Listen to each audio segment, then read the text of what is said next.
I love Legend Bowl, and it is finally here.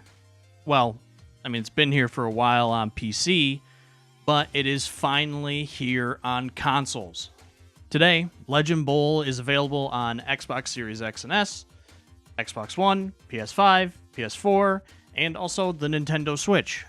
I had a chance to play it on PlayStation 5 early this past week, and I am here to tell you that it plays in the same fashion as what you would get on the PC through Steam. For those who have seen videos on Legend Bowl, who know about Legend Bowl, who maybe have had this on their radar for quite some time now, just waiting for it to release on consoles, it is now time to go absolutely nuts for it. Now, this isn't a review of the game. If I was to review the game, I would just say this game's fun. Out of 10, it's fun out of 10. This video is mainly going to be used for people who may be new to the series or people who do not know about this game. I am trying to spread the word of this game to as many people as I possibly can. So, for everybody who wants to know what Legend Bowl is, who maybe was, perusing the store and saw this game, Legend Bowl there, this is for you. And first, I want to tell you that this game was built on the backs of the frustrations of the current offerings of sports games that we have within the gaming landscape. And now that the game has actually made it to console, all of the console players now are getting a product that has gone through years and years of development through the Steam version on PC. And the big selling point for this game is the actual gameplay. It's kind of akin to a little bit more of like an old school style of video game football that maybe you had as a kid. But it brings modern forms of gameplay that maybe you have been looking for in your football games. For instance, blockers actually pull correctly in this game, get out to their assignments correctly, and once they complete a block, will get downfield to continue blocking for the running back. Imagine that.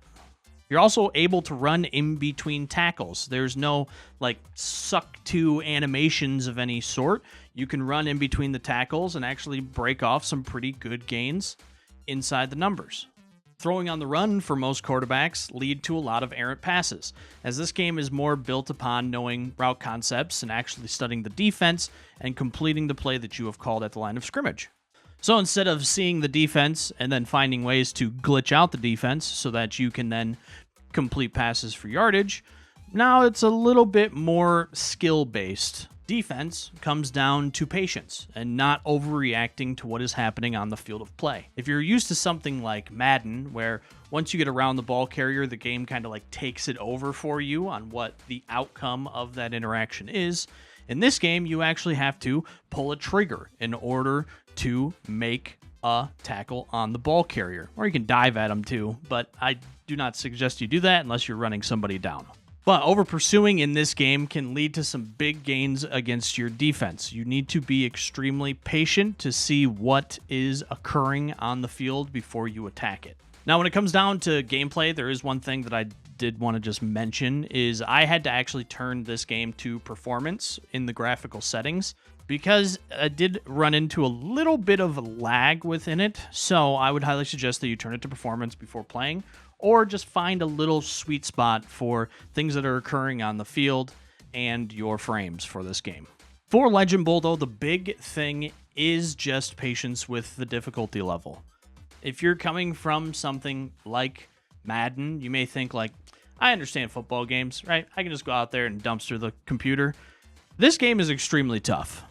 I get really good games on Veteran and Superstar.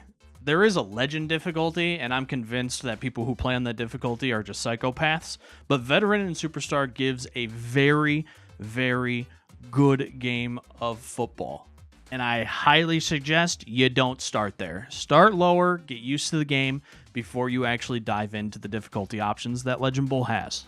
There's also a separate difficulty for kicking, and again, this is something you're probably going to want to start low, like rookie.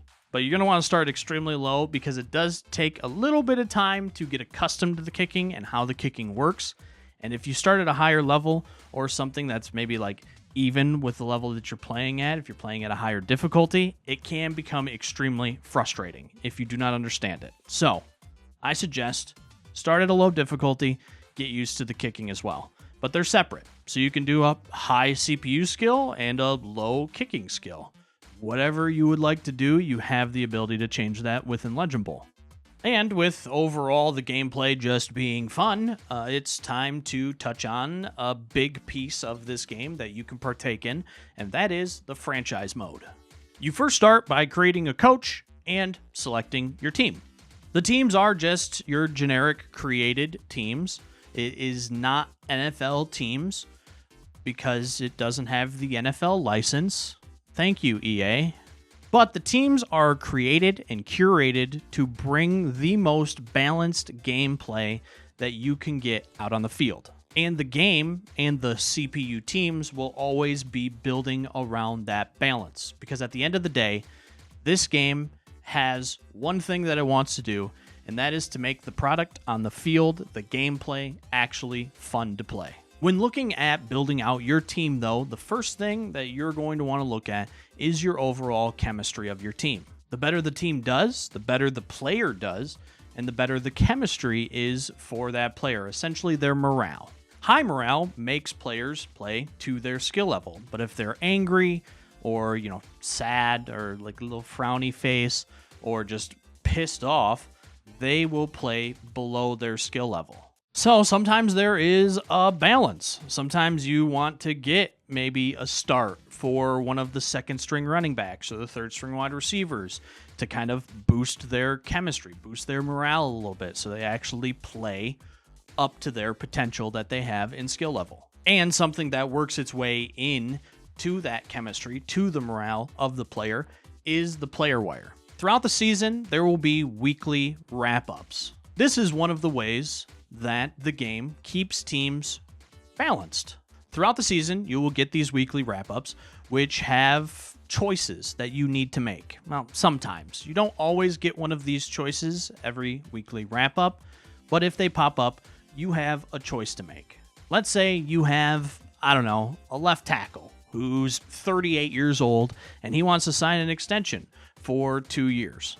But, you have somebody who's 23 right behind him, a little bit worse, but they're getting kind of angry, and you definitely don't want them to leave, so you might decline to do that for that left tackle. When you decline that person is essentially cut, and what will happen is another team will have a choice to sign that player. And again, this is all built off of balance. So what will happen is he'll be moved to maybe a team that is looking for that position.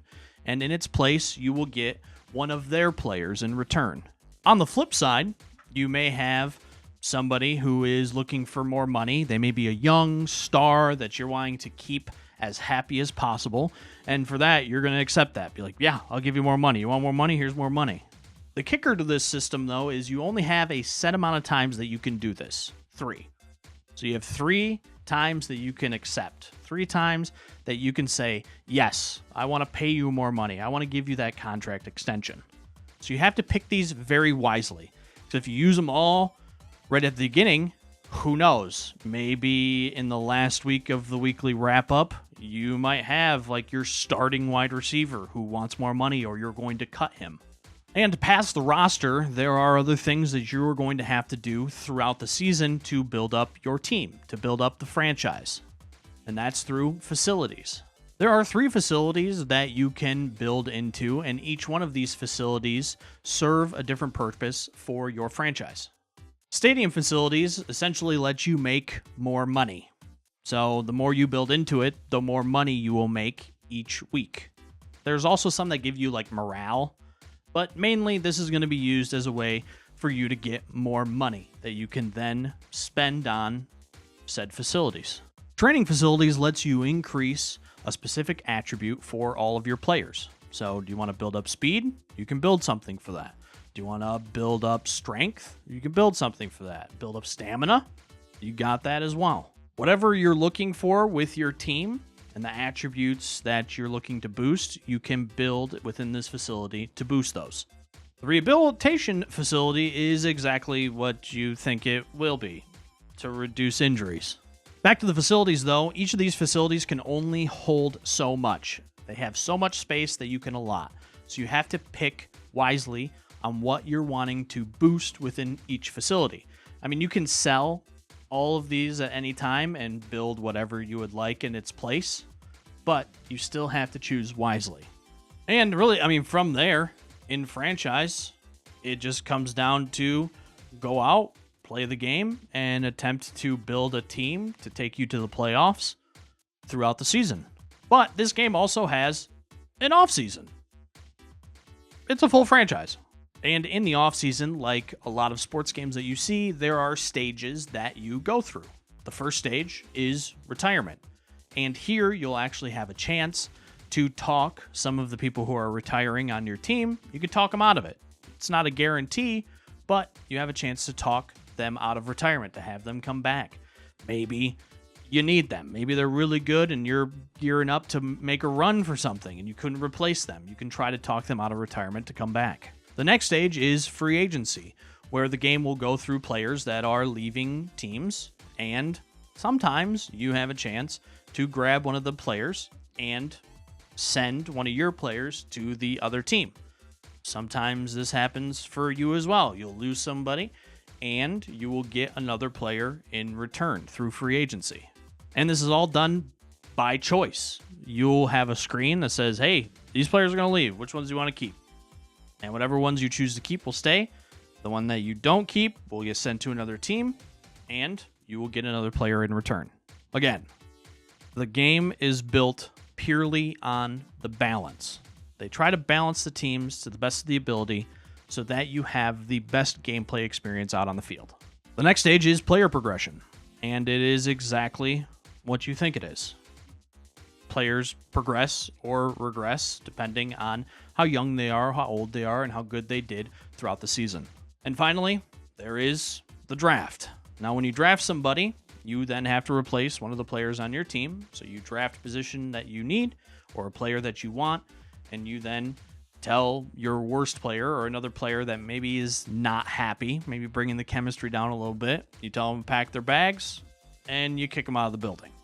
And once that's done, you go back and you continue the loop. That is the loop of Legend Bowl. You continue playing, you continue to build out your facilities, you continue to build out your team, and you work towards going out and winning a Legend Bowl. Or chasing stats if you want, because there are full career stat leaders if you want to chase those as well. I wanted to use this video to just show you Legend Bowl. It is a game that I have got a lot of hours out of. It is a game that I enjoy, and it is one of those indie games that I feel deserves the spotlight for every sports fan that is out there. If you got $20 and you're looking for something a little bit more akin to old school football instead of the current offering of sports games like Madden, you really can't go wrong with Legend Bowl. Like I said, it is available today across all platforms, and if you are a sports fan, I highly suggest that you go out and you give it a try. I live inside my own world of make-believe. Kids screaming in the cradles, profanities. I see the world through ice covered in